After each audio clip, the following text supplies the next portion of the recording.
Nunca olvidaré el rostro pálido de doña Sofía cuando me agarró del brazo en la reja de la casa de mi suegra. «¡No entres!», susurró con urgencia, sus ojos desorbitados por el terror. Su cuerpo entero temblaba mientras miraba nerviosamente por encima del hombro hacia la casa de ventanas cerradas. Apenas tuve tiempo de procesar sus palabras cuando el ensordecedor sonido de las sirenas de la policía rompió el silencio de la tarde y 2 patrullas se detuvieron bruscamente frente a la casa. Lo que descubrí en las horas siguientes destruiría por completo todo lo que creía saber sobre el hombre que había dormido a mi lado durante 7 años, el padre de mi hijo de 5 años, quien dormía en el asiento trasero del auto después de nuestro viaje sorpresa para visitar a la abuela enferma. Pero antes de continuar, asegúrate de estar suscrito al canal y escribe en los comentarios: ¿desde dónde estás viendo este video? Nos encanta saber hasta dónde están llegando nuestras historias. Todo comenzó hace 4 días. Estaba preparando la cena cuando Ricardo llegó a casa, pálido, hablando por teléfono. Apagué la estufa y me acerqué, preocupada por su expresión. Sí, entiendo. Estaré allí lo más pronto posible.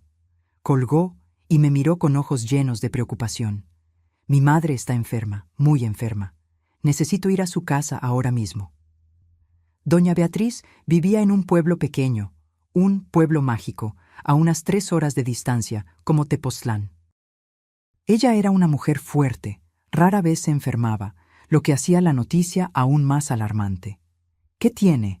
¿Es grave?», pregunté, ya pensando en lo que necesitaríamos empacar. «No sé bien. El médico de la familia llamó, dijo que tiene fiebre alta, delirando. Podría ser neumonía».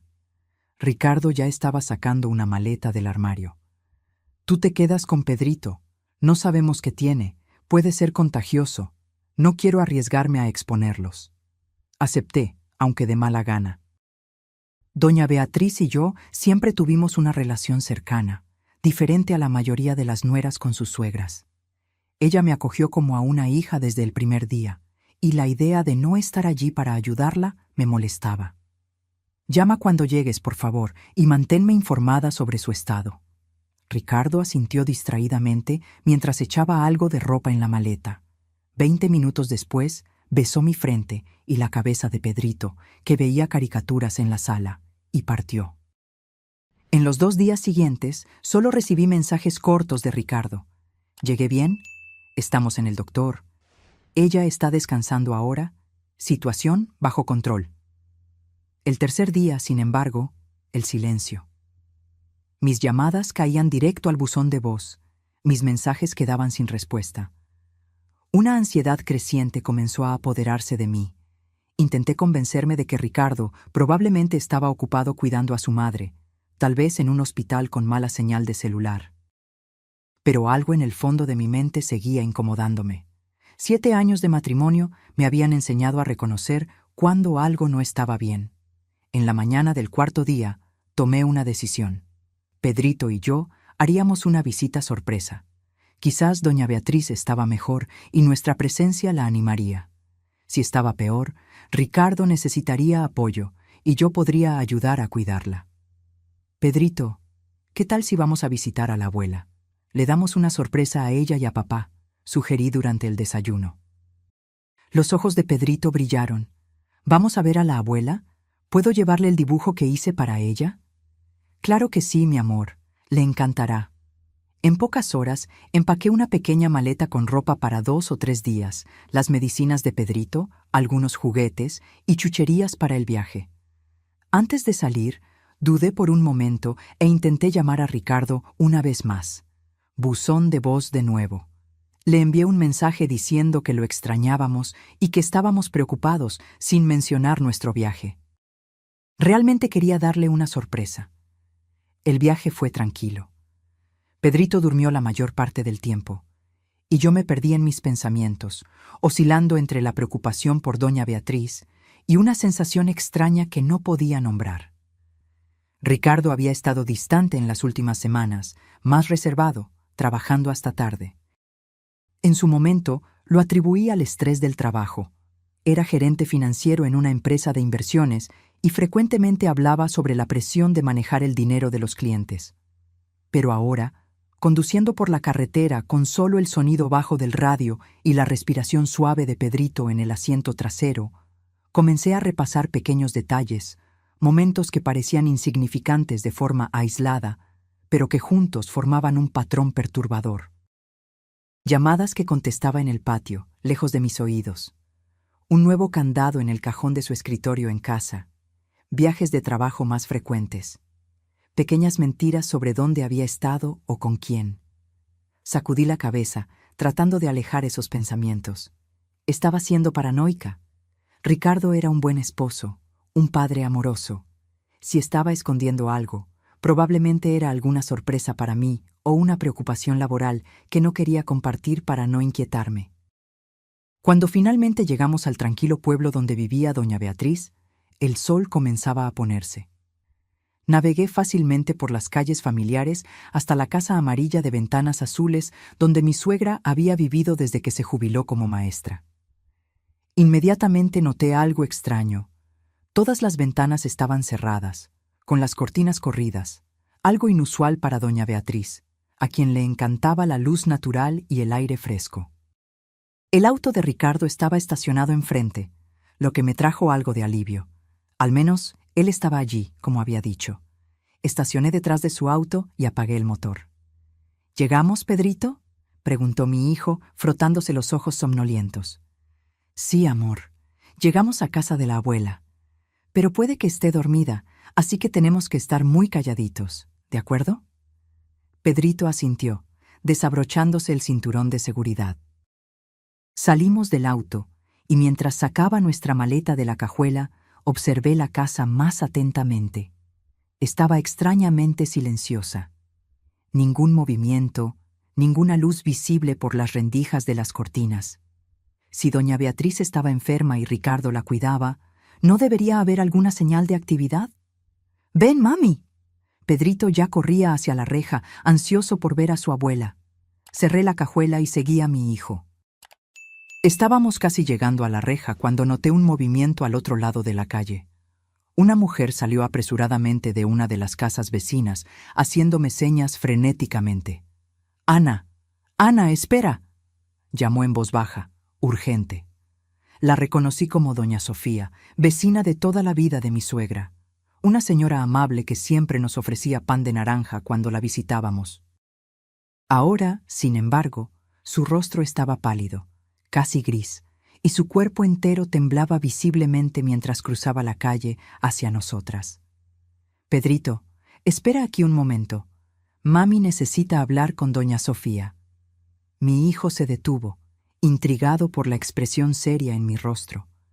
Doña Sofía llegó hasta mí jadeando, como si hubiera corrido kilómetros en lugar de solo cruzar la calle. «No entres», susurró, agarrando mi brazo con una fuerza sorprendente para una mujer de su edad. Sus ojos estaban desorbitados, asustados. Algo muy malo está pasando en esa casa. «¿Cómo dice doña Sofía? Doña Beatriz está enferma, mi esposo la está cuidando». «No, no, no», sacudió la cabeza frenéticamente. «Beatriz no está aquí. Viajó a visitar a su hermana en Guadalajara. Salió hace 5 días». Mi corazón se aceleró. ¿Guadalajara? No, debe haber un error. Ricardo me dijo que está enferma, con fiebre alta, quizás neumonía. «Ana», doña Sofía apretó mi brazo con más fuerza. «Te lo digo, Beatriz no está en esa casa, y algo muy extraño está sucediendo. Tu marido llegó anteayer, con otra mujer».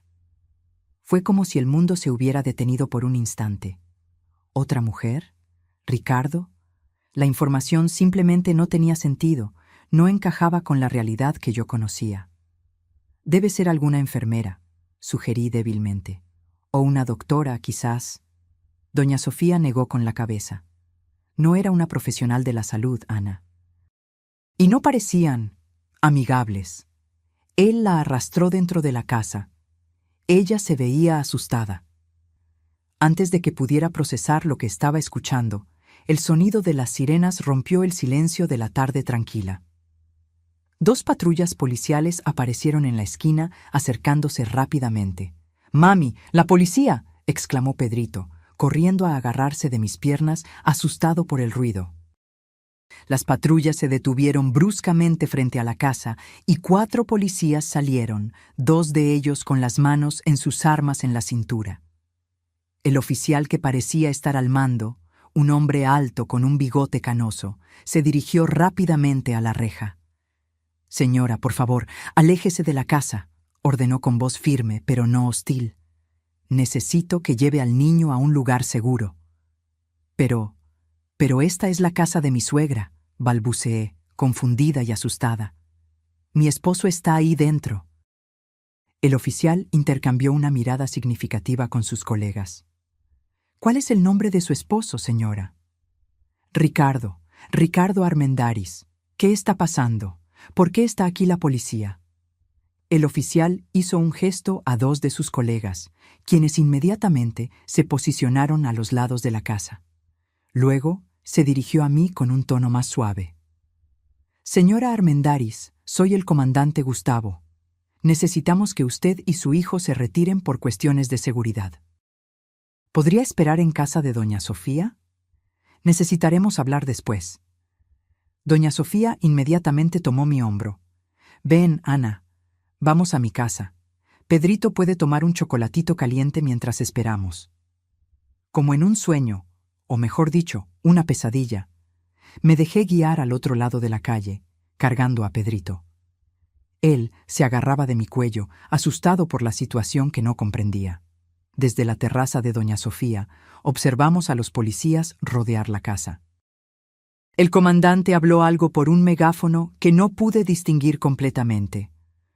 Hubo un momento de silencio tenso, y luego, con un movimiento rápido y coordinado, 2 policías forzaron la puerta principal.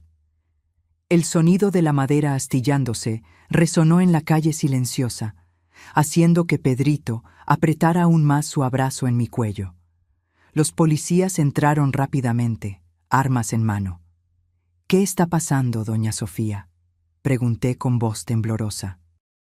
La señora suspiró pesadamente, guiándome al interior de su casa. «Anoche», comenzó, después de acomodar a Pedrito en la cocina con una taza de chocolate y algunas galletas de animalitos, escuché gritos provenientes de la casa de Beatriz, gritos terribles, de mujer. Ella se estremeció visiblemente. Luego, vidrios rompiéndose, y después, silencio. Sentí que la sangre se me helaba. «¿Y usted no llamó a la policía ayer?» «Tuve miedo», admitió, avergonzada. «Vivimos en un pueblo pequeño, Ana. No estamos acostumbrados a la violencia. Pensé que tal vez era solo una pelea. Pero luego, muy temprano esta mañana, vi a tu esposo cargando algo hacia la cajuela de su auto. Algo grande, pesado. Parecía una maleta muy grande». Mi mente se negaba a procesar lo que estaba insinuando.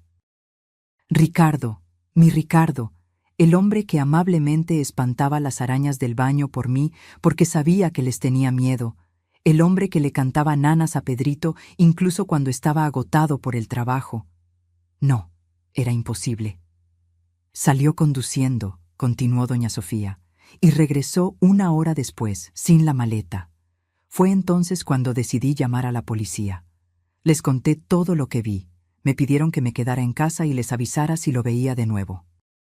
Me senté pesadamente en el sillón de doña Sofía, sintiendo como si el mundo a mi alrededor se estuviera desmoronando. Nada tenía sentido. ¿Por qué Ricardo mentiría sobre su madre? ¿Quién era la mujer que doña Sofía había visto? Y lo más inquietante de todo, ¿qué había en esa maleta pesada? Mis pensamientos fueron interrumpidos por golpes firmes en la puerta. Doña Sofía fue a abrir, y un momento después, el comandante Gustavo entró en la sala. Su rostro estaba serio, pero había algo en sus ojos, compasión, tal vez, que hizo que mi estómago se hundiera aún más. «Señora Armendáriz», comenzó, sentándose en el sillón frente a mí. «Necesitamos hablar. Es sobre su esposo». El comandante Gustavo se quitó su sombrero y lo colocó sobre la mesa de centro, un gesto que parecía anticuado, pero que traía consigo cierta solemnidad. Sus ojos, cansados pero amables, se encontraron con los míos. Señora Armendáriz, lo que le voy a decir es difícil, pero necesito que mantenga la calma, especialmente por su hijo. Asentí mecánicamente, mi cuerpo entumecido por la ansiedad. Su esposo no está en la casa, comenzó. La casa está vacía. ¿Vacía? Repetí confundida. Pero su auto está afuera. Sí, el auto está allí, pero la casa fue completamente registrada. No hay nadie dentro. Intenté procesar esa información. Si Ricardo no estaba allí, ¿dónde podría estar? ¿Y por qué dejaría el auto? Comandante, no entiendo. Mi esposo me dijo que su madre estaba enferma, que él vino a cuidarla. Pero doña Sofía dice que mi suegra está en Guadalajara. Sí, lo confirmamos, dijo el comandante. Nos pusimos en contacto con la hermana de la señora Beatriz en Guadalajara. Su suegra está allí, de visita. Partió hace 5 días. 5 días. Incluso antes de que Ricardo me dijera que estaba enferma. Pero entonces, ¿por qué mi esposo me diría que estaba enferma? El comandante suspiró, un sonido pesado que parecía cargar el peso de muchas verdades desagradables que había tenido que comunicar a lo largo de los años. Señora Armendáriz, hay más. Encontramos evidencia perturbadora en la casa. Me gustaría que viniera conmigo a echar un vistazo, pero... Miró significativamente hacia la cocina, donde Pedrito todavía estaba sentado. Yo me quedaré con el niño, ofreció doña Sofía de inmediato. Puede ver una caricatura en la televisión mientras ustedes hablan. Después de acomodar a Pedrito frente al televisor con sus galletas y chocolate caliente, seguí al comandante afuera. La calle ahora estaba llena de curiosos, mantenidos a una distancia respetable por 2 policías. Otro policía estaba tomando fotos del auto de Ricardo. Estamos examinando el vehículo, explicó el comandante, buscando evidencia. ¿Evidencia de qué? Quise preguntar, pero algo me lo impedía. Quizás el miedo a la respuesta. Cuando entramos en la casa, fui inmediatamente golpeada por un olor fuerte y químico, como producto de limpieza mezclado con algo metálico que no pude identificar. La sala de estar, que siempre había sido un espacio acogedor y ordenado, reflejo de la personalidad meticulosa de doña Beatriz, estaba en desorden. El sillón había sido movido, los cojines estaban esparcidos por el suelo, y un jarrón de cerámica que mi suegra adoraba estaba roto en una esquina. ¿Qué pasó aquí?, susurré, mirando alrededor con creciente horror. Creemos que hubo una lucha, respondió el comandante. Según el relato de doña Sofía, una mujer fue vista entrando en esta casa con su esposo anteayer, y anoche se escucharon gritos y sonidos de objetos rompiéndose. Di unos pasos hacia el centro de la sala, sintiendo mis piernas temblar. Mis ojos fueron atraídos hacia una mancha oscura en el suelo de madera. Una mancha que alguien había intentado limpiar, pero no completamente. ¿Es sangre?, pregunté, mi voz casi inaudible. El comandante asintió gravemente. Sí, y hay más en el cuarto de visitas, por aquí. Lo seguí por el pasillo familiar hasta el pequeño cuarto donde Pedrito siempre dormía cuando visitábamos. La puerta estaba entreabierta y un policía estaba agachado cerca de la cama, examinando algo en el suelo con una linterna. A diferencia de la sala, el cuarto estaba impecablemente ordenado. La cama hecha a la perfección, el suelo visiblemente limpio, cada superficie pulida. Era una limpieza no natural, casi obsesiva. ¿Nota cómo este cuarto es diferente al resto de la casa?, preguntó el comandante. Asentí, sintiendo un escalofrío recorrer mi espalda. Fue limpiado recientemente, muy bien limpiado, pero no completamente. Señaló al policía con la linterna. Estamos usando luz ultravioleta. Revela rastros de sangre que no son visibles a simple vista. El policía encendió la luz especial, y ante mis ojos horrorizados, el suelo aparentemente limpio reveló manchas fantasmales, un patrón de salpicaduras que alguien había intentado desesperadamente borrar. Hay más en el baño, continuó el comandante. Alguien intentó limpiar una cantidad considerable de sangre. Mi mente se negaba a aceptar lo que estaba viendo, lo que estaba escuchando. Este no podía ser mi esposo, el padre de mi hijo. Tenía que haber algún error, alguna explicación. Comandante, comencé, mi voz temblorosa. Debe haber un error. Ricardo no. Él nunca. Señora Armendáriz, me interrumpió amablemente. Hay algo más que necesita saber. Su esposo ha estado bajo investigación durante meses. ¿Investigación? ¿Por qué? Por fraude financiera. Ricardo Armendáriz y su socia, Cristina Meneses, son sospechosos de operar un esquema piramidal a través de la empresa de inversiones donde trabaja. Estamos hablando de millones de pesos desviados de inversionistas. ¿Fraude? ¿Millones? Sentí como si el suelo estuviera desapareciendo bajo mis pies. No, negué con la cabeza. Ricardo es gerente financiero, sí, pero es honesto. Siempre lo ha sido. Vivimos modestamente, no tenemos lujos. Los fondos desviados no fueron a gastos personales ostentosos, explicó el comandante. Fueron transferidos a cuentas en el extranjero, offshore. Sospechamos que su esposo y la señora Meneses estaban planeando huir del país con el dinero. La señora Meneses, la mujer que doña Sofía vio. Recordé lo que había dicho, que la mujer parecía asustada, que Ricardo la arrastró dentro de la casa. ¿Y esa mujer? Pregunté hesitantemente. ¿Es la persona cuya sangre está en el suelo? El comandante intercambió miradas con el policía que seguía examinando el cuarto. Es lo que sospechamos, sí.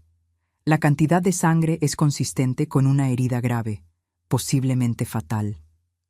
Fatal. La palabra resonó en mi cabeza como un disparo. ¿Y usted cree que Ricardo...? No pude terminar la frase. Era demasiado absurdo, demasiado terrible.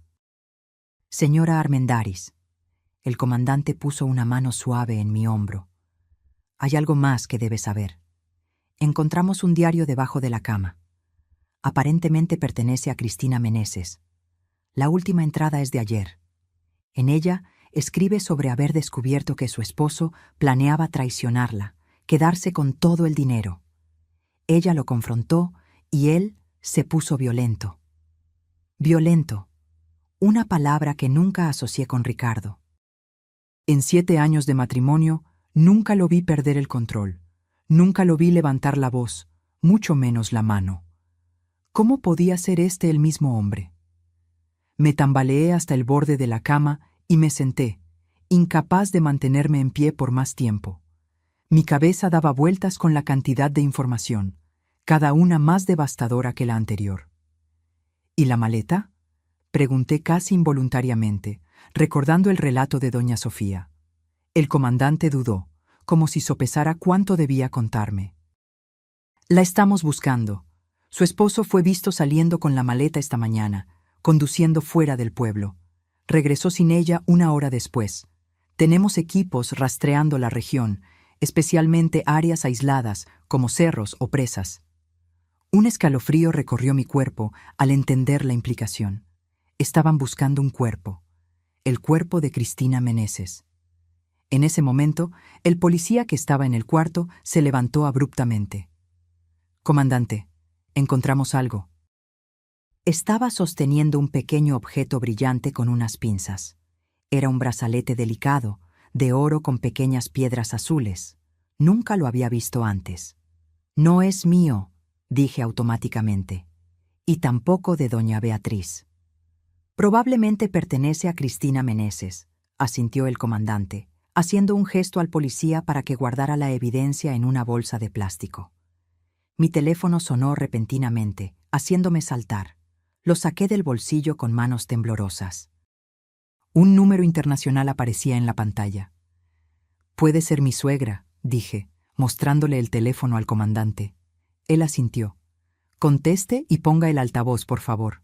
Con el corazón acelerado contesté. «¿Hola? ¿Ana? Ana, gracias a Dios». La voz de doña Beatriz sonó distante, pero claramente agitada. «¿Estás bien? ¿Y Pedrito? ¿Dónde están?» Estamos bien, doña Beatriz, respondí, tratando de mantener la voz tranquila. Estamos en su casa, de hecho. Hubo un momento de silencio confuso al otro lado de la línea. ¿En mi casa? ¿Cómo? Ana, estoy en Guadalajara, en casa de mi hermana. Lo sé, respondí, sintiendo que las lágrimas finalmente comenzaban a caer. Acabo de descubrirlo. Ricardo me dijo que estaba enferma, que él vino a cuidarla. ¿Enferma? ¿Yo? Su voz subió una octava. No, Ana, estoy perfectamente bien. Ricardo me llamó esta mañana desesperado. Me dijo... Su voz falló. Me dijo que tú y Pedrito habían sido secuestrados. Dijo que necesitaba dinero para el rescate, que debía transferir todos mis ahorros a una cuenta que me indicó. Secuestrados.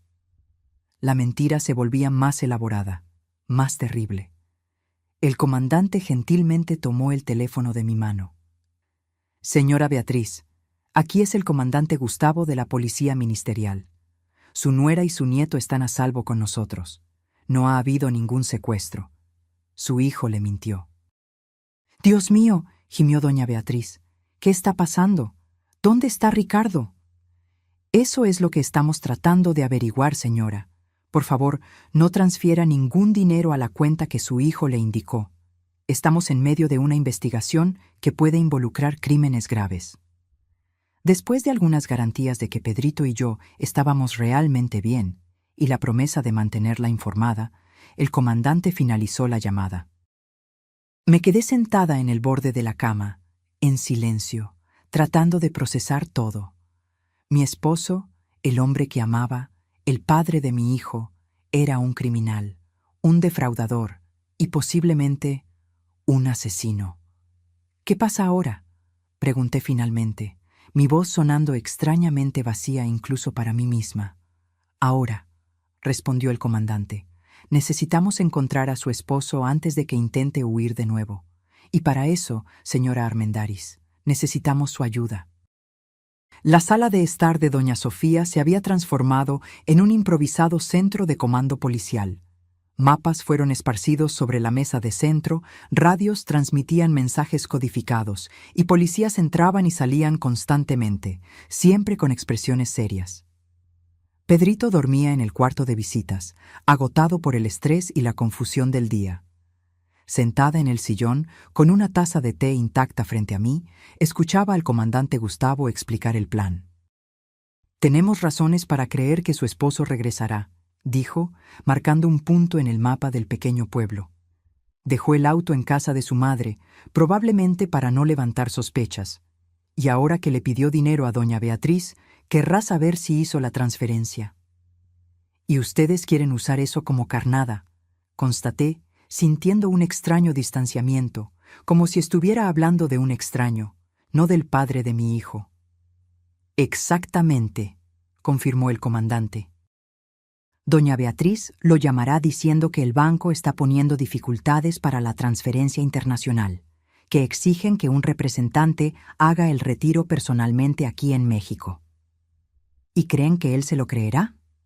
Las personas desesperadas creen lo que quieren creer, respondió el comandante. Y su esposo debe estar muy desesperado ahora.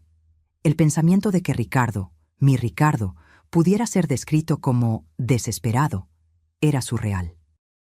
En nuestra vida juntos, él siempre había sido la definición de calma y estabilidad. Cuando Pedrito nació prematuramente y pasó 2 semanas en terapia intensiva neonatal, fue Ricardo quien mantuvo la compostura, quien me consoló cuando me desmoronaba. ¿Cómo podía ser este el mismo hombre que ahora huía de la policía, posiblemente con sangre en sus manos? ¿Y dónde se montaría esa trampa?, pregunté, forzándome a volver al presente, a enfocarme en el plan. El comandante señaló otro punto en el mapa, fuera de los límites del pueblo. Aquí, la antigua fábrica de mezcal abandonada, es lo suficientemente aislada para que se sienta seguro, pero también nos da espacio para posicionar equipos alrededor sin ser detectados. Observé el mapa, tratando de visualizar la operación. La fábrica abandonada estaba a unos 5 kilómetros del pueblo, en la carretera que llevaba a la capital, la Ciudad de México. Era un punto estratégico, lo suficientemente lejos para parecer discreto, pero no tan aislado como para levantar sospechas. ¿Y cuál sería mi papel en todo esto?, pregunté, aunque ya sospechaba la respuesta. El comandante intercambió miradas con uno de los policías antes de responder.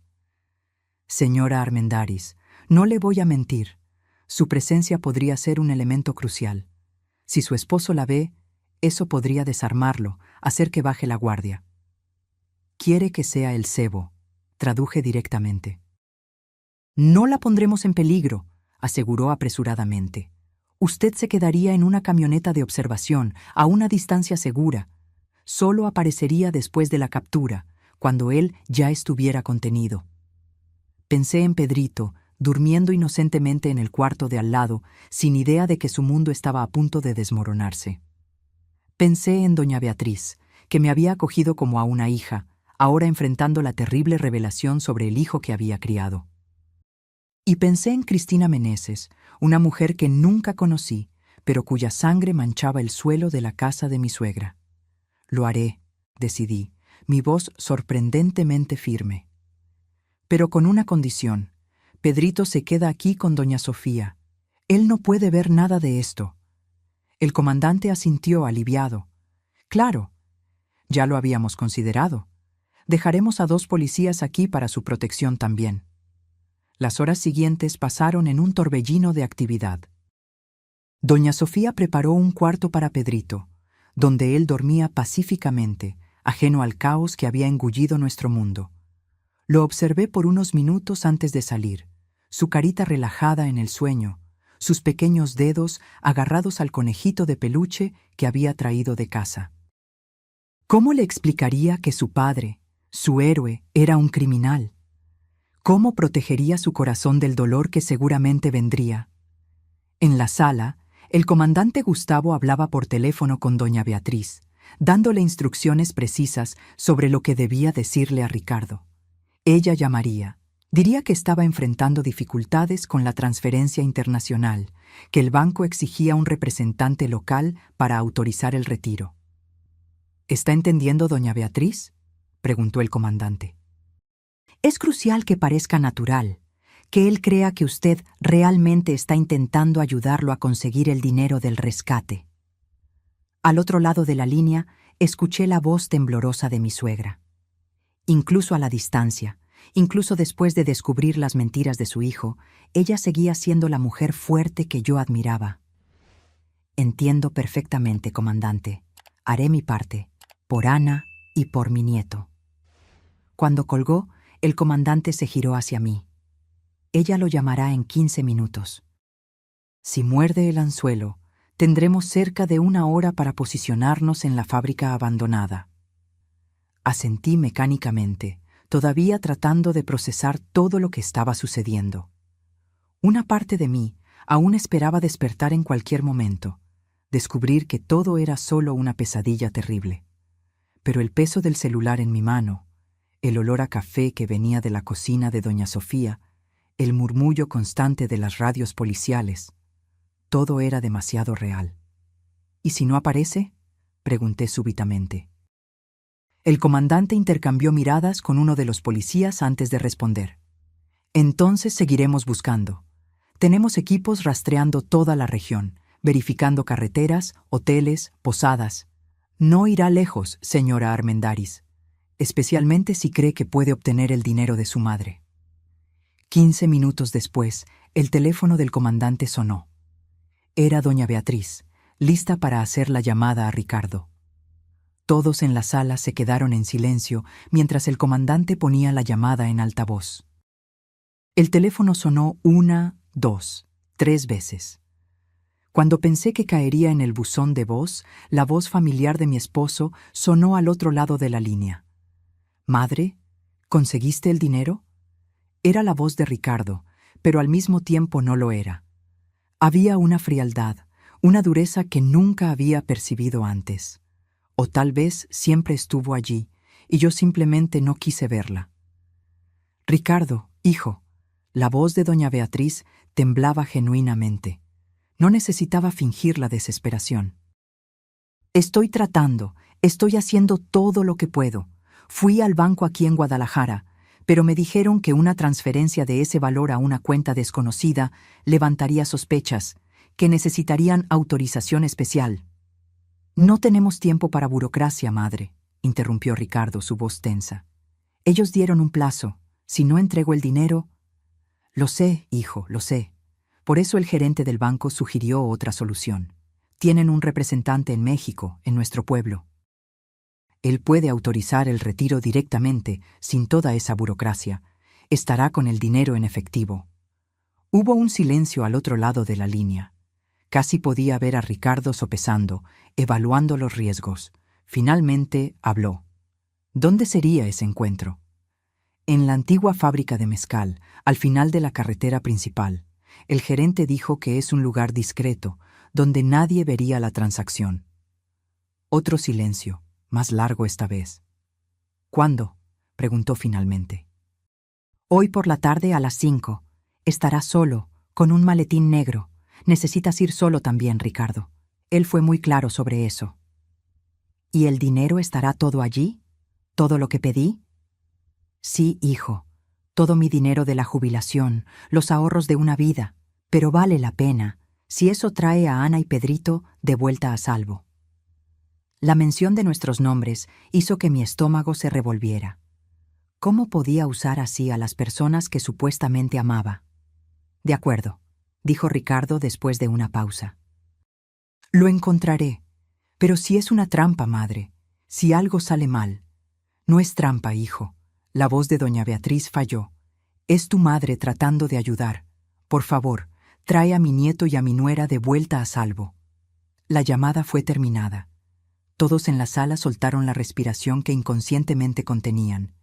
Mordió el anzuelo, anunció el comandante, ya levantándose y haciendo señas a los otros policías. Vamos a prepararnos. La siguiente hora fue un borrón de actividad. Autos policiales disfrazados partieron a intervalos estratégicos para no levantar sospechas. Chalecos antibalas fueron distribuidos. Radios fueron verificados. Un policía fue seleccionado para el papel de representante del banco. Un hombre de mediana edad con apariencia confiable que estaría posicionado en el centro de la fábrica abandonada, junto a un maletín negro, lleno de papel recortado en forma de dinero, con algunos billetes reales en la parte superior. Antes de salir, fui al cuarto donde Pedrito dormía y besé su frente. «Mamá vuelve pronto», susurré. «Te amo más que a nada». Doña Sofía estaba en la puerta del cuarto observando. «Estará bien», me aseguró, poniendo una mano amable en mi hombro. «Lo cuidaré como si fuera mi propio nieto». Asentí tragándome el nudo en la garganta. «Gracias por todo, doña Sofía». «Ve», dijo con firmeza, «haz lo que tienes que hacer. Después reconstruimos la vida». El sol comenzaba a ponerse cuando llegamos a las afueras de la fábrica abandonada. El cielo estaba pintado en tonos de naranja y púrpura, una belleza que contrastaba cruelmente con la oscuridad de la situación. La antigua fábrica de mezcal, cerrada hace más de una década, se erigía como un fantasma industrial contra el horizonte. Paredes de concreto descoloridas, ventanas rotas, una reja oxidada colgando de bisagras que parecían a punto de ceder. Fui posicionada en una camioneta de observación, estacionada a unos 200 metros de la fábrica, escondida por una hilera de nopales y árboles. Dentro de la camioneta, monitores mostraban imágenes de cámaras estratégicamente posicionadas alrededor y dentro de la fábrica. El policía disfrazado de representante del banco ya estaba en posición, en el centro de lo que un día fue el vestíbulo principal de la fábrica, un maletín negro a su lado. «Vendrá pronto», murmuró el comandante Gustavo, sentado a mi lado en la camioneta. «Manténgase tranquila, señora Armendáriz. Todo saldrá bien». Quería creerle.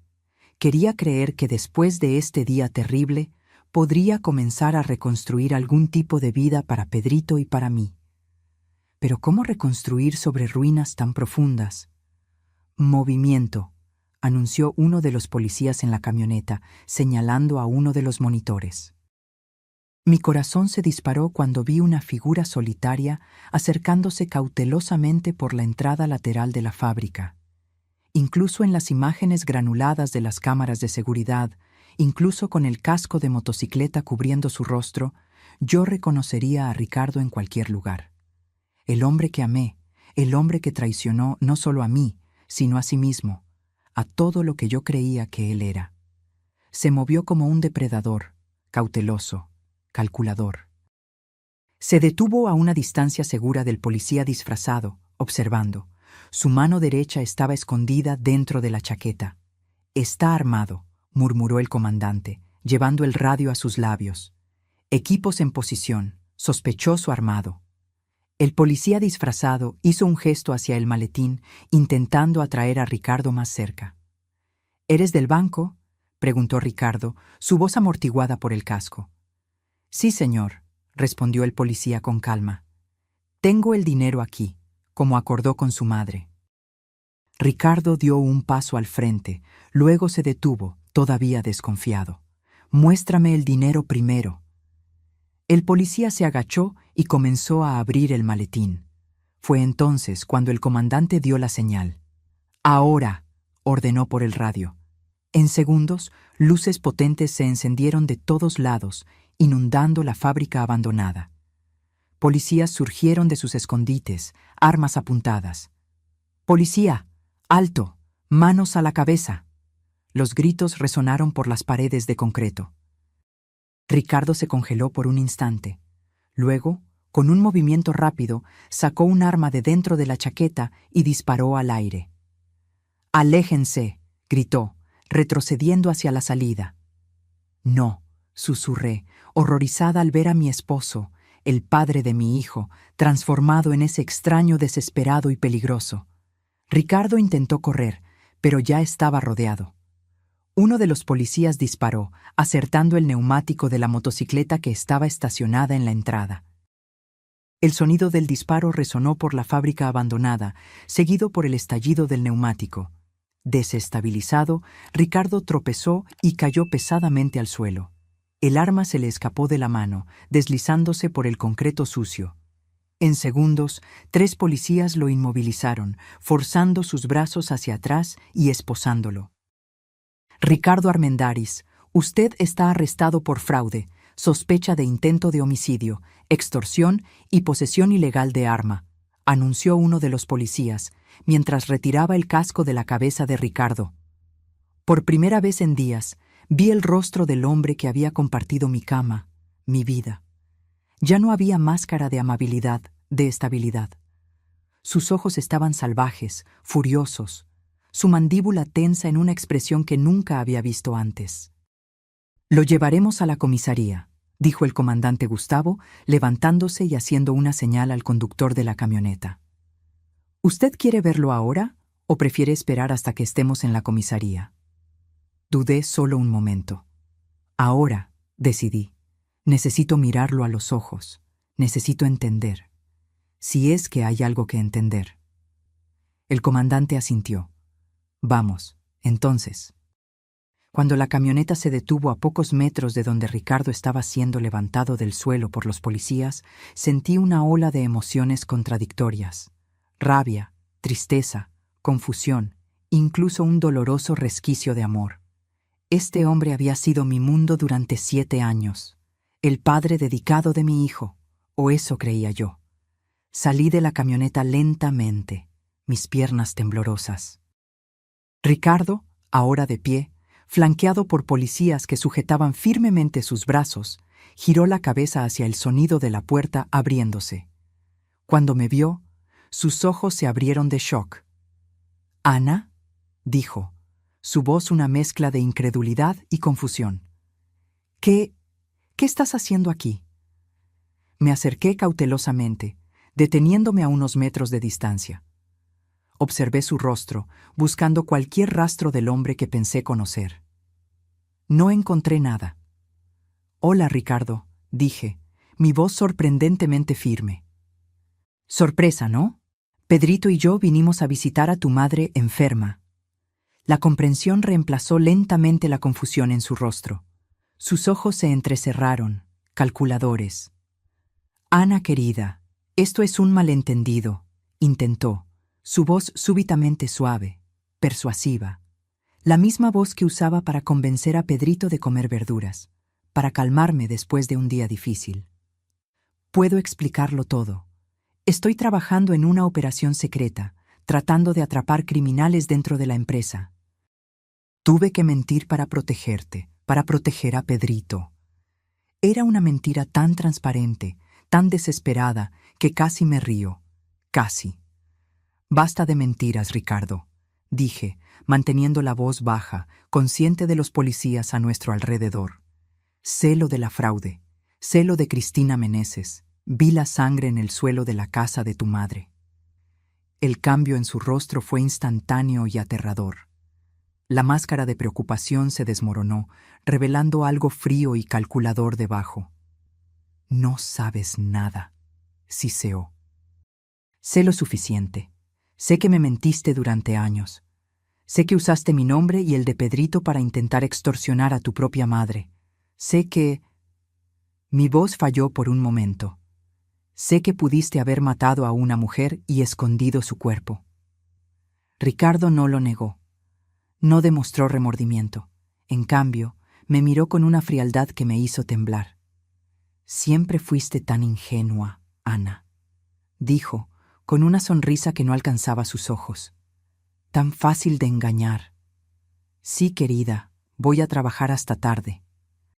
Claro, amor, es solo un viaje de negocios, y tú lo creías todo, sin cuestionar, sin dudar. Cada palabra era como una puñalada, pero mantuve mi postura. No le daría la satisfacción de verme desmoronarme. Tienes razón, Ricardo. Fui ingenua. Creí en ti porque te amaba, porque confiaba en ti. Mi único crimen fue creer que el hombre con el que me casé era quien decía ser. Antes de que Ricardo pudiera responder, surgió una conmoción en la entrada de la fábrica. Policías corrían hacia una figura que se tambaleaba hacia adentro, una mujer con ropa rasgada y sucia, uno de los brazos envuelto en un trapo ensangrentado. «¡Comandante!», gritó uno de los policías. «La encontramos en la carretera, intentando llegar hasta aquí». La mujer levantó el rostro, revelando moretones y cortes, pero ojos que ardían con determinación. Era joven, quizás 30 años, con cabello oscuro que un día debió ser elegante, ahora enmarañado y sucio. «¡Cristina!», susurró el comandante a mi lado. Cristina Meneses estaba viva. El efecto sobre Ricardo fue inmediato y violento. Se debatió contra los policías que lo sujetaban, su rostro contorsionado en furia. «¡Tú!», gritó. «¿Cómo es posible? Deberías estar muerta». Los policías lo contuvieron con dificultad, mientras otros corrían para ayudar a Cristina, que parecía a punto de desmayarse. Uno de ellos ofreció agua. Otro llamaba a una ambulancia por el radio. «Fallaste de nuevo, Ricardo», dijo Cristina débilmente, pero con una dureza sorprendente. «Como siempre». El comandante me guió gentilmente de vuelta a la camioneta, alejándome de la escena caótica. «Vamos a la comisaría, señora Armendáriz. Allí podremos entender mejor lo que sucedió». Antes de que la puerta de la camioneta se cerrara, miré una última vez al hombre que había sido mi esposo. Me miraba con una expresión que no pude descifrar, rabia tal vez, o algo más frío y calculador. Este extraño, me di cuenta con un escalofrío, había dormido a mi lado durante 7 años, había sostenido a nuestro hijo recién nacido, había prometido amarme hasta que la muerte nos separara. Y durante todo ese tiempo, nunca lo conocí de verdad. La comisaría era un edificio antiguo en el centro del pequeño pueblo, con paredes desconchadas y muebles gastados que habían visto días mejores. Sentada en una silla incómoda en la oficina del comandante Gustavo, con una taza de café malo enfriándose frente a mí, esperaba que Cristina Meneses fuera traída después de recibir los primeros auxilios de los paramédicos. Ella se negó a ir al hospital hasta hablar con nosotros, explicó el comandante, entrando en la sala después de verificar la situación. Las heridas son graves, pero no parecen ser fatales. Es una mujer fuerte. Asentí silenciosamente, todavía tratando de procesar todo. Cristina Meneses, la mujer que yo automáticamente había odiado horas atrás, la otra mujer en la vida de mi esposo. Ahora sentía solo una extraña conexión con ella, ambas víctimas del mismo hombre, aunque de diferentes maneras. ¿Y Ricardo?, pregunté. Está en la sala de interrogatorio. Pidió un abogado, lo cual es su derecho. Pero con la evidencia que tenemos, más el testimonio de la señora Meneses, no hay mucho margen para la defensa. La puerta se abrió y 2 policías entraron escoltando a Cristina. Se veía mejor que en la fábrica. Su rostro había sido limpiado, revelando moretones en varias etapas de curación, y su brazo estaba ahora adecuadamente vendado. Pero eran sus ojos lo que llamaban la atención, oscuros, intensos, con una determinación que parecía superar el dolor físico. Se sentó frente a mí, al otro lado de la mesa, y por un momento solo nos observamos. 2 mujeres cuyas vidas habían sido destruidas por el mismo hombre. «Soy Ana», dije finalmente, extendiendo la mano por impulso. Ella miró mi mano extendida, dudó por un segundo, luego la estrechó brevemente. «Cristina». Su voz era más fuerte de lo que esperaba, con un ligero acento que no pude identificar.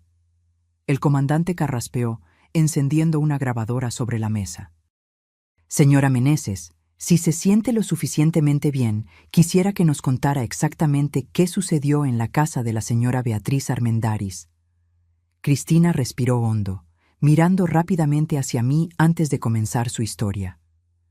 «Conocí a Ricardo hace 3 años, en la empresa de inversiones donde trabajaba. Yo era consultora financiera, especializada en atraer nuevos inversionistas». Hizo una pausa, humedeciendo sus labios resecos. Al principio, era solo una relación profesional. Ricardo tenía ideas brillantes, sabía cómo hacer que el dinero rindiera. Yo tenía los contactos, la habilidad de ganarme la confianza de los clientes. «¿Cuándo comenzaron a defraudar a los inversionistas?», preguntó el comandante. Cristina bajó la mirada por un momento. «Comenzó pequeño, un desvío aquí, otro allá. Luego fue creciendo. Ricardo era convincente. Decía que los clientes ni se darían cuenta, que era dinero que ellos nunca extrañarían». Mientras ella hablaba, intenté conciliar esa imagen con el Ricardo que yo conocía. El hombre que cuestionaba si realmente debíamos aceptar el cambio incorrecto que un cajero nos había dado de más. El hombre que donaba regularmente a la campaña de abrigo de la escuela de Pedrito. «En el último año, las cosas comenzaron a complicarse», continuó Cristina. «Algunos clientes comenzaron a hacer preguntas, a exigir estados de cuenta detallados. Nos dimos cuenta de que era solo cuestión de tiempo hasta que todo saliera a la luz. Y fue cuando decidieron huir», completó el comandante. «Sí. Ricardo sugirió que saliéramos del país, que comenzáramos una nueva vida en el extranjero. Habíamos transferido la mayor parte del dinero a cuentas en el extranjero, estaba todo listo». Cristina se detuvo, sus ojos se fijaron en mí. «Él me dijo que era soltero, que no tenía familia.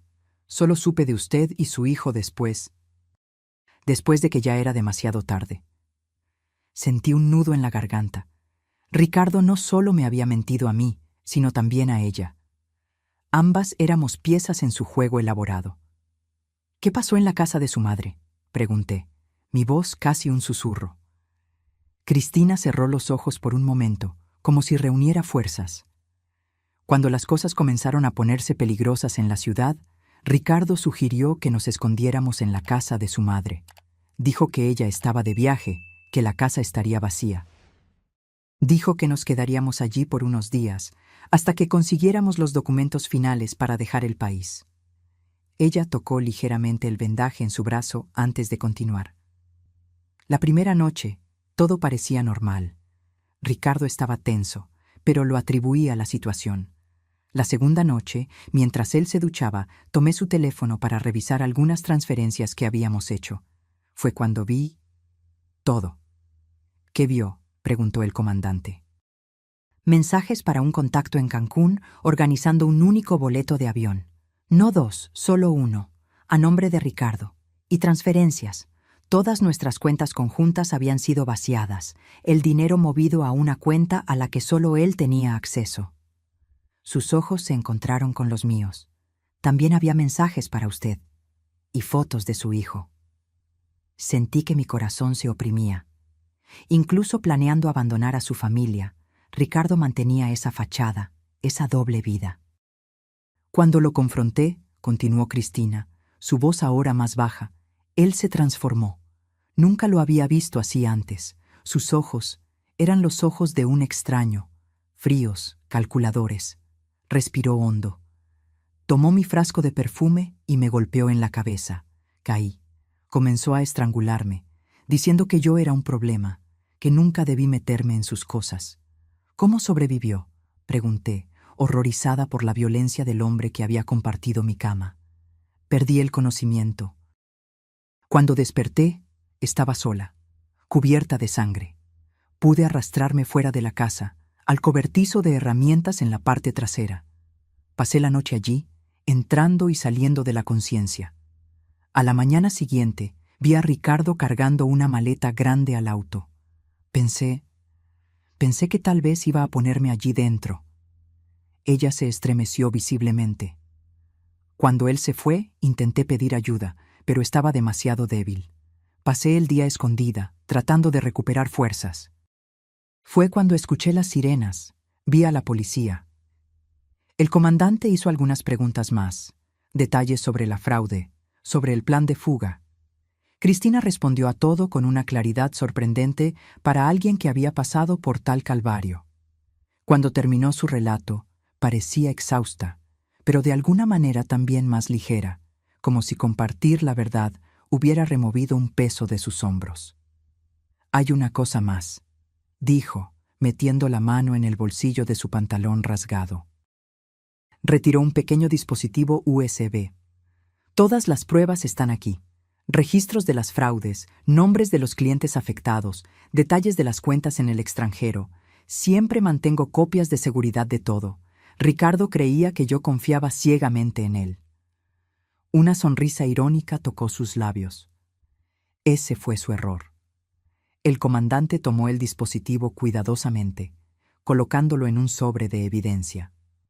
«Esto será extremadamente útil para el caso, señora Meneses. Ahora, realmente necesitamos llevarla al hospital para cuidar adecuadamente esas heridas». Mientras los policías ayudaban a Cristina a levantarse, ella se detuvo y me miró una última vez. «Lo siento», dijo simplemente. «Por todo. Yo no sabía de usted, de su hijo. Si hubiera sabido...»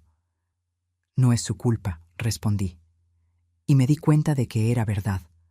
La culpa era enteramente de Ricardo. Cuando Cristina salió escoltada por los policías, el comandante se volvió hacia mí. «Usted también debería descansar. Fue un día difícil. Podemos continuar esto mañana». Antes de eso, dije, una pregunta crucial todavía pesando en mi mente. ¿Qué había en la maleta grande que Ricardo cargó al auto? ¿Si no era Cristina? El comandante suspiró.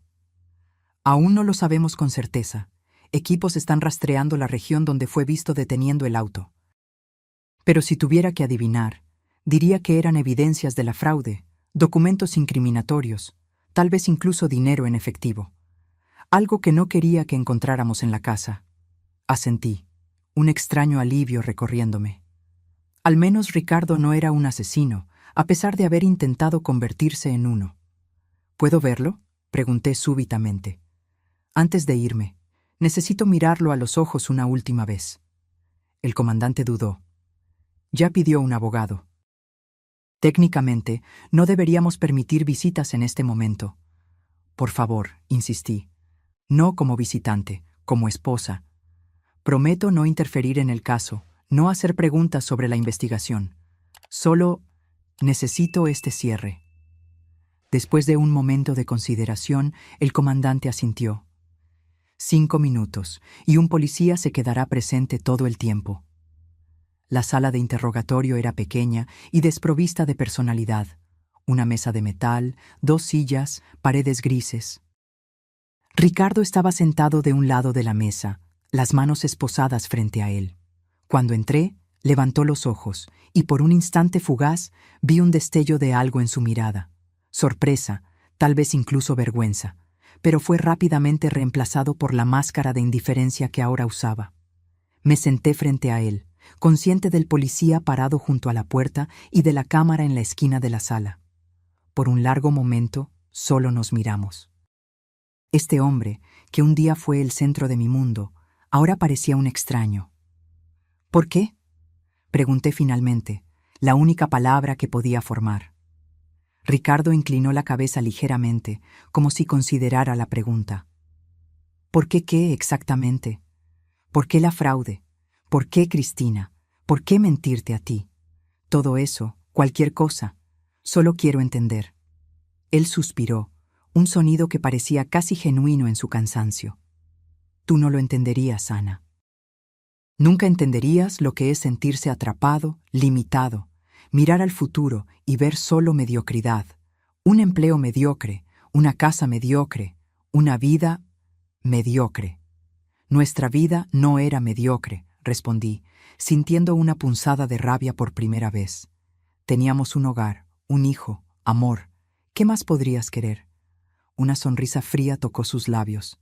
Más, siempre más. Tú nunca fuiste ambiciosa, Ana. Te conformabas con tan poco. Yo quería más de la vida, más dinero, más poder, más libertad. ¿Y estabas dispuesto a destruir todo para conseguir eso? ¿Incluido tu propio hijo? La mención de Pedrito pareció afectarlo de una manera que mis otras palabras no lograron. Por un momento, su máscara cayó, revelando algo que parecía casi arrepentimiento genuino. Pedrito nunca sufrió, dijo, bajando la voz. Yo siempre lo amé, a mi manera. A tu manera, repetí, incrédula. Tu manera incluía usar a tu hijo como pieza en un golpe para extorsionar a tu propia madre. ¿Qué clase de amor es ese, Ricardo? Él no respondió, sus ojos desviándose hacia la mesa entre nosotros. ¿Y nosotros?, pregunté, mi voz más suave ahora. ¿También me amaste, a tu manera? Ricardo levantó la mirada, encontrando la mía. Por un momento creí ver un destello del hombre que había conocido, del hombre que me había hecho reír en nuestra primera cita, que había sostenido mi mano durante el parto, que había bailado conmigo en la cocina en aniversarios de bodas. Sí, dijo finalmente. Pero no fue suficiente. 3 palabras simples que resumían todo. No fue suficiente. Nuestro amor, nuestra familia, nuestra vida juntos, nada de eso fue suficiente para Ricardo, y nunca lo sería. Me levanté lentamente. No había nada más que decir, nada más que preguntar. El Ricardo que conocí, o creí conocer, había desaparecido hace mucho tiempo, si es que alguna vez existió realmente. Adiós, Ricardo, dije simplemente, girándome para salir. Ana, llamó cuando estaba en la puerta. Me detuve, sin girarme. Cuida bien de Pedrito. Casi me río de la ironía, como si necesitara ese recordatorio, como si no hubiera sido siempre yo la que cuidaba de nuestro hijo mientras él vivía su doble vida. Siempre lo hice, respondí, y salí sin mirar atrás. El comandante Gustavo me estaba esperando en el pasillo. ¿Está todo bien?, asentí, sintiendo una extraña calma envolverme. Sí, estoy lista para volver con mi hijo ahora. Cuando regresamos a casa de doña Sofía, ya era noche avanzada. Pedrito todavía dormía, ajeno al huracán que había devastado nuestras vidas.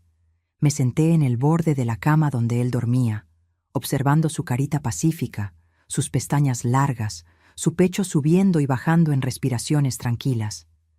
¿Cómo protegería ese pequeño corazón de lo que estaba por venir? Doña Sofía apareció en la puerta, sosteniendo una taza de té humeante. Pensé que lo necesitarías, dijo gentilmente, entregándome la taza. Gracias, murmuré, aceptando el té caliente con gratitud. Por todo. Ella se sentó a mi lado en la cama, mirando a Pedrito con cariño. Es fuerte, como su madre. Va a superar esto. ¿Cómo le explico que su padre nunca más volverá a casa? ¿Que todo lo que conocíamos era una mentira? Doña Sofía suspiró, un sonido cargado de sabiduría adquirida a través de muchos años y muchos dolores. No se lo explicas todo de una vez, no a un niño de 5 años. Le dices lo que él puede entender, lo que necesita saber. Que papá hizo algo malo y necesita estar lejos por un tiempo, que eso no tiene nada que ver con él, que no es su culpa. Y cuando crezca, cuando comience a hacer más preguntas, entonces le cuentas más, conforme él esté listo para escuchar. La verdad es un peso, Ana. No se le pone un peso demasiado grande sobre hombros demasiado pequeños. Ella tocó mi mano suavemente. Pero eso es para mañana. Hoy tú descansas. Recuperas tus fuerzas. Asentí, sintiendo que el cansancio finalmente me dominaba. Terminé el té y me acosté al lado de Pedrito, abrazándolo cuidadosamente para no despertarlo. Su calor, su olor familiar, eran como un bálsamo para mi alma destrozada. No creí que lograría dormir, pero el agotamiento físico y emocional pronto me venció, llevándome a un sueño profundo y sin sueños. A la mañana siguiente, desperté con Pedrito picoteando mi rostro. «Mami, mami, despierta. ¿Dónde está la abuela? Vinimos a ver a la abuela. ¿Recuerdas?» La realidad llegó en una ola dolorosa. Por un momento, casi deseé que todo fuera solo una pesadilla terrible de la cual acababa de despertar. Pero el cuarto desconocido, la ausencia de Ricardo, la expresión preocupada de doña Sofía en la puerta, todo confirmaba que la pesadilla era real. «Pedrito, mi amor», comencé, sentándome y jalándolo a mi regazo. «La abuela no está aquí. Está de viaje, visitando a la tía Margarita en Guadalajara. ¿La recuerdas?» Pedrito hizo una mueca. Pero papá dijo que estaba enferma. Por eso él vino a cuidarla. Respiré hondo. Comenzaría ahora, entonces. Las pequeñas verdades que reemplazarían a las grandes mentiras. A veces los adultos cometen errores, Pedrito. Papá se confundió. La abuela está bien, está de viaje. Pero ahora necesitamos volver a casa. ¿Y papá? ¿Lo vamos a esperar? Intercambié miradas con doña Sofía, quien asintió alentadoramente. Papá no va a volver con nosotros ahora, querido. Él necesita resolver algunas cosas. Va a estar lejos por un tiempo. La carita de Pedrito se contorsionó en confusión y tristeza. ¿Por qué? ¿Está enojado conmigo? No, mi amor, no. Lo abracé fuerte, sintiendo lágrimas arder en mis ojos. Esto no tiene nada que ver contigo. Papá te ama mucho. Pero él hizo algunas cosas mal, y ahora necesita arreglar eso. Como cuando rompes un juguete y necesitas arreglarlo, ¿entiendes? Pedrito asintió lentamente, aunque yo sabía que no comprendía completamente. ¿Cómo podría? Ni yo misma lograba entender totalmente cómo el hombre que amaba se había transformado en un criminal, en un extraño. Después de un desayuno sencillo, preparado por doña Sofía, empacamos nuestras pocas cosas. El comandante Gustavo apareció para llevarnos de vuelta a casa, ya que mi auto tendría que quedarse para la investigación. «Podemos pasar por la comisaría antes», sugirió discretamente, mientras Pedrito estaba distraído despidiéndose del gato de doña Sofía. «Hay algunos documentos que necesitan ser firmados y necesitamos discutir los próximos pasos». En la comisaría, mientras Pedrito coloreaba dibujos en la sala de espera bajo la supervisión de una policía amable, fui informada sobre lo que esperar en los próximos días y semanas. Su esposo será formalmente acusado de fraude financiera, intento de homicidio, extorsión y posesión ilegal de arma, explicó el comandante. Con la evidencia que tenemos, más el testimonio de Cristina Meneses y el dispositivo USB con los registros de la fraude, el caso es bastante sólido. Él probablemente enfrentará una sentencia larga. Asentí mecánicamente, firmando los documentos que me eran presentados. ¿Y las víctimas de la fraude?, pregunté. ¿Habrá alguna forma de recuperar su dinero? Estamos trabajando en eso. Parte del dinero puede ser recuperado de las cuentas en el extranjero, pero llevará tiempo. Y desafortunadamente, es probable que no todo sea recuperado. Una nueva ola de vergüenza me golpeó. Incluso no habiendo participado conscientemente en la fraude, yo era la esposa de Ricardo. A los ojos de muchos, yo sería cómplice, o al menos negligente. Usted no debe culparse, dijo el comandante, como si leyera mis pensamientos. Toda la evidencia indica que usted no tenía conocimiento de las actividades criminales de su esposo. Usted también es una víctima en esta historia. Salimos de la comisaría con el corazón pesado, pero con un plan. Volveríamos a nuestra casa, una casa que ahora parecía un escenario, un telón donde Ricardo había representado su papel de esposo y padre devoto. Yo reuniría nuestros documentos, contactaría a un abogado, iniciaría los procedimientos para el divorcio. Luego, probablemente tendríamos que mudarnos. Empezar de nuevo en otro lugar, lejos de las miradas de lástima, de los susurros, de las preguntas inevitables. Durante el viaje de vuelta, Pedrito se durmió en el asiento trasero de la patrulla policial. Observé el paisaje pasar por la ventana, campos y pueblos pequeños que parecían pertenecer a otro mundo. Una realidad paralela donde familias normales vivían vidas normales, sin secretos devastadores, sin traiciones impensables. ¿Tiene familia que pueda ayudarla?, preguntó el comandante mientras conducía. Mis padres viven en el sur, a casi 1000 kilómetros, en Oaxaca. Tengo una hermana en la Ciudad de México. Voy a contactarlos, contarles lo que sucedió. La idea de hacer esas llamadas, de pronunciar en voz alta las verdades terribles que había descubierto, hacía que mi estómago se revolviera. ¿Y la madre de Ricardo, doña Beatriz? Dijo que regresará de Guadalajara tan pronto como pueda. Estoy preocupada por ella. Esto la va a destruir. Parece ser una mujer fuerte, comentó el comandante. Como usted. Lo miré, sorprendida por el comentario. ¿Fuerte? No me siento fuerte, me siento rota. Aún así, usted enfrentó una de las peores traiciones posibles, descubrió que el hombre con el que compartía su vida era un criminal, tal vez incluso un casi asesino, y aún así, usted está aquí, planeando el siguiente paso, pensando en cómo proteger a su hijo, preocupándose por su suegra. Eso es fuerza, señora Armendáriz.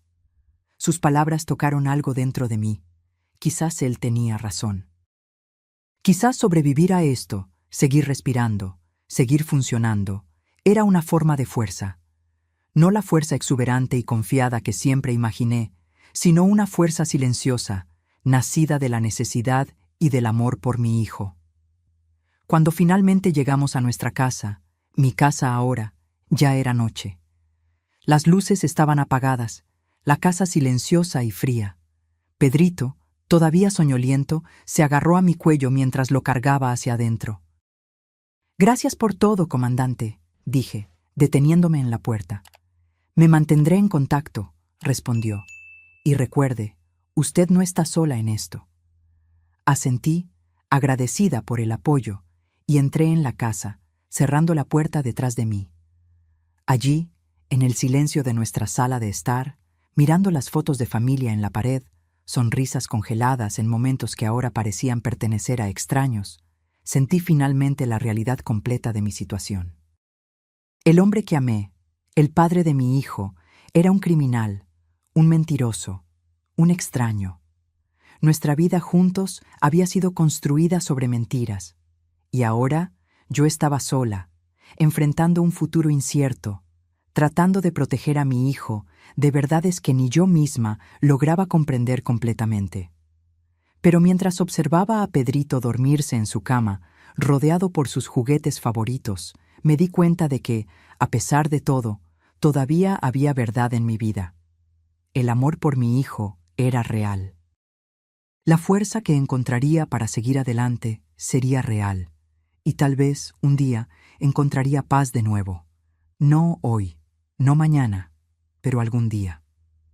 Con esa promesa silenciosa, me acosté al lado de Pedrito y permití, finalmente, que las lágrimas vinieran, no solo por lo que había perdido, sino también por lo que todavía tenía, por lo que todavía era mío.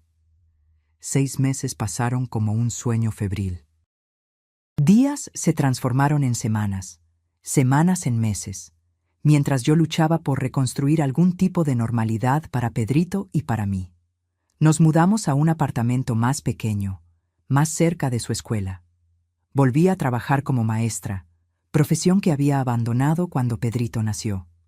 Doña Beatriz regresó de Guadalajara y después de vender su casa, incapaz de vivir con los recuerdos de lo que había sucedido allí, se mudó a un pequeño apartamento a pocas cuadras del nuestro. Fue un período de ajustes dolorosos y descubrimientos aún más dolorosos. La extensión de la fraude de Ricardo y Cristina era mayor de lo que cualquiera había imaginado inicialmente. Decenas de familias habían perdido ahorros de una vida, fondos de jubilación, dinero guardado para la educación de los hijos. Cada nueva revelación era como una herida reabierta. Cada titular en los periódicos un recordatorio del hombre que yo pensé conocer. Pedrito preguntaba por su padre casi todos los días al principio. ¿Cuándo vuelve papá? ¿Por qué no podemos visitarlo? ¿Ya no nos quiere? Cada pregunta era una daga en mi corazón. Siguiendo el consejo de una terapeuta infantil a la que comenzamos a consultar, respondía con verdades simples, adecuadas a su edad, siempre reafirmando que el amor de su padre por él era real, aunque sus acciones hubieran sido equivocadas. Gradualmente, las preguntas disminuyeron. La ausencia de Ricardo se convirtió en parte de nuestra nueva normalidad. Pedrito se adaptó con la sorprendente resiliencia que poseen los niños. Yo, por otro lado, todavía me despertaba a veces en medio de la noche, sudando frío, soñando con la sangre en el suelo de la casa de doña Beatriz, con la maleta pesada que Ricardo había cargado al auto. El juicio comenzó en un día lluvioso de otoño. El cielo gris parecía reflejar la seriedad de la ocasión. El tribunal estaba abarrotado. Periodistas, víctimas de la fraude, curiosos. Me senté en la primera fila, al lado de doña Beatriz. Su rostro, siempre tan vivo y expresivo, parecía haber envejecido una década en 6 meses. Pero sus ojos mantenían una determinación tranquila, una fuerza silenciosa que yo había aprendido a admirar aún más.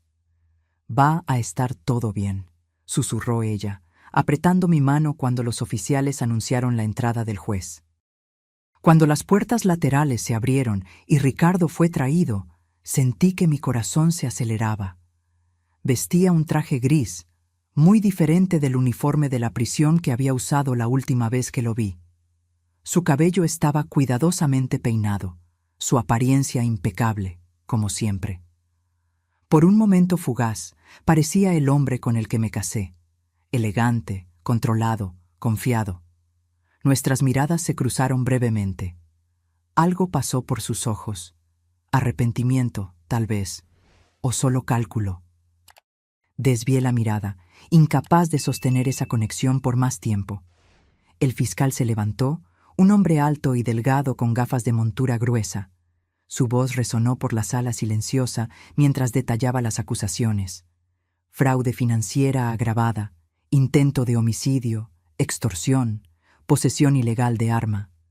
Este caso, declaró, mirando directamente a los jurados, no es solo sobre dinero robado, aunque millones fueron desviados. Es sobre confianza traicionada.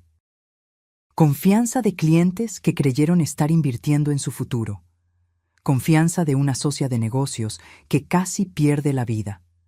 Confianza de una madre anciana, manipulada emocionalmente. Y más profundamente, hizo una pausa, mirando brevemente hacia mí. Confianza de una familia que creía conocer al hombre que vivía bajo su techo. Mientras el fiscal continuaba detallando la evidencia, documentos de la fraude, testimonios de víctimas, el relato de Cristina sobre el intento de homicidio, yo estudiaba a Ricardo. Su rostro permanecía impasible, una máscara de calma que yo ahora reconocía como su defensa más efectiva. Solo ocasionalmente un músculo en su mandíbula se contraía, única señal visible de tensión. Cuando llegó el turno de Cristina de testificar, ella entró en la sala con pasos firmes. Las heridas físicas habían cicatrizado, pero algo en sus ojos, una cautela, una desconfianza, sugería que las heridas emocionales aún estaban frescas.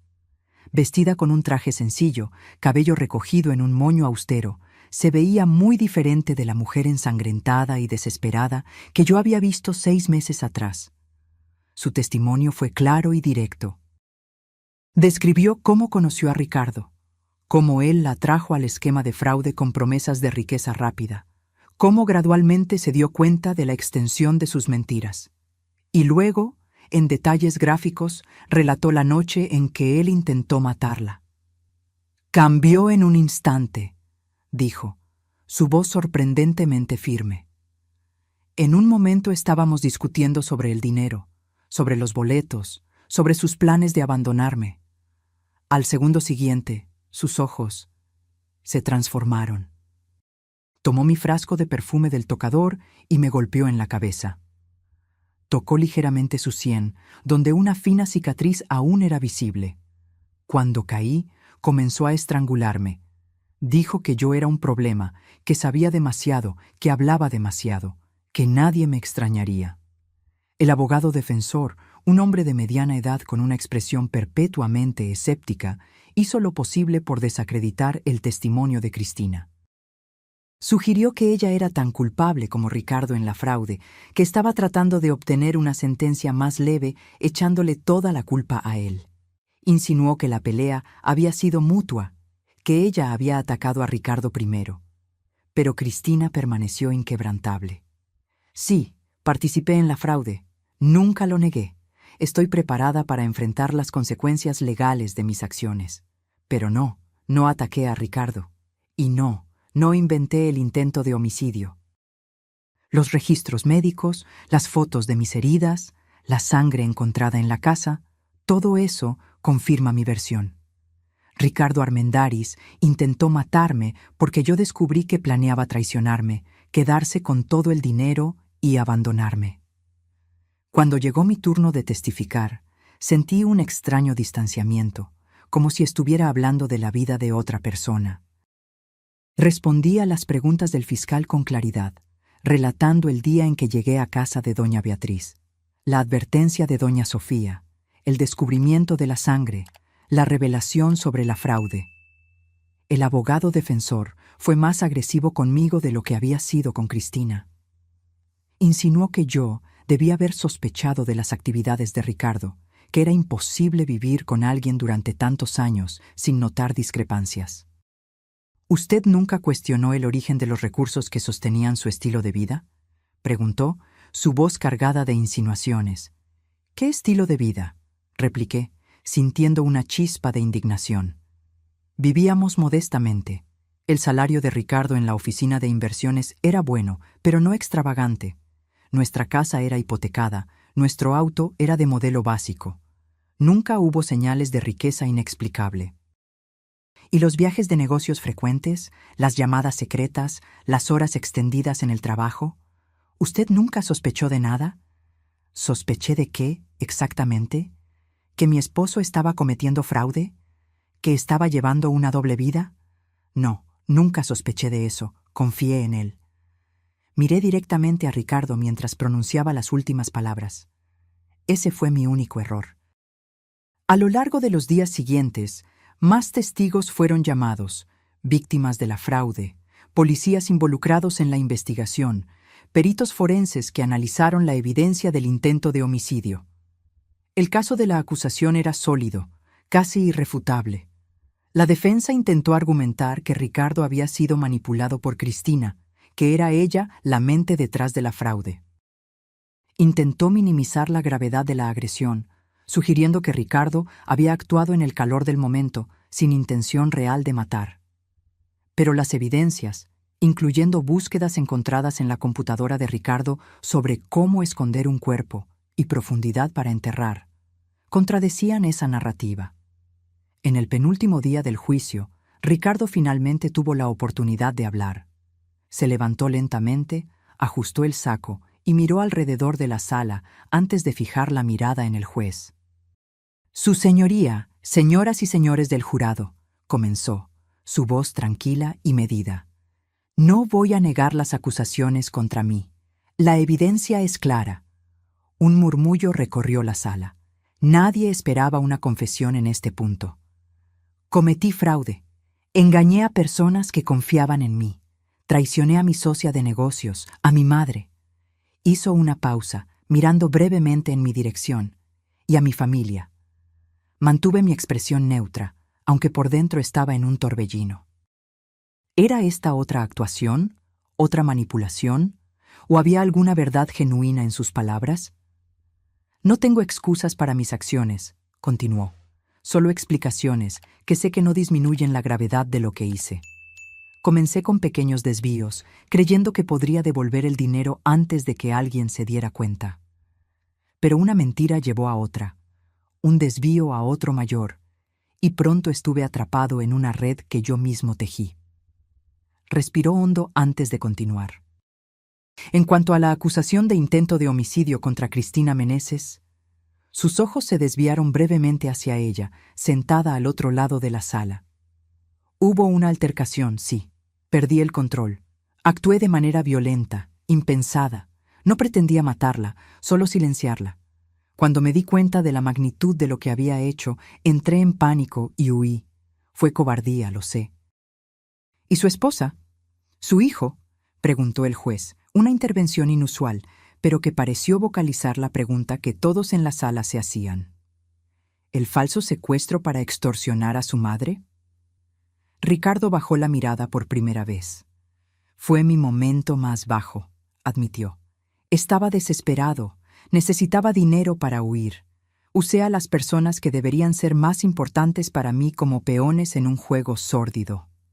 Levantó los ojos de nuevo, mirándome directamente. Ana, sé que probablemente nunca me perdonarás, y no merezco tu perdón, pero quiero que sepas que, a pesar de todas mis mentiras, mis sentimientos por ti y por Pedrito siempre fueron reales. Ustedes eran la única cosa genuina en mi vida de falsedades. Sentí lágrimas arder en mis ojos, pero me negué a derramarlas. No le daría a Ricardo esa satisfacción, esa prueba de que sus palabras aún podían afectarme. En el último día del juicio, el juez pronunció la sentencia: 20 años de prisión por fraude financiero, intento de homicidio y extorsión, sin posibilidad de libertad condicional por al menos 15 años. Mientras los oficiales se llevaban a Ricardo, él me miró una última vez. Ya no había falsedad en esa mirada, solo una tristeza resignada y algo que parecía casi ¿alivio? Como si finalmente el peso de las mentiras hubiera sido removido de sus hombros. Cuando dejamos el tribunal, doña Beatriz y yo caminamos lado a lado en silencio por unos momentos. Terminó, dijo ella finalmente, su voz cansada pero firme. Sí, concordé. Ahora podemos comenzar a reconstruir. Ella apretó mi mano, un gesto simple que cargaba el peso de nuestra historia compartida, de nuestro dolor compartido, y ahora de nuestra esperanza compartida. Juntas, dijo ella, una sonrisa triste tocando sus labios. Por primera vez en meses, realmente creo que estaremos bien. Y, sorprendentemente, yo también lo creía.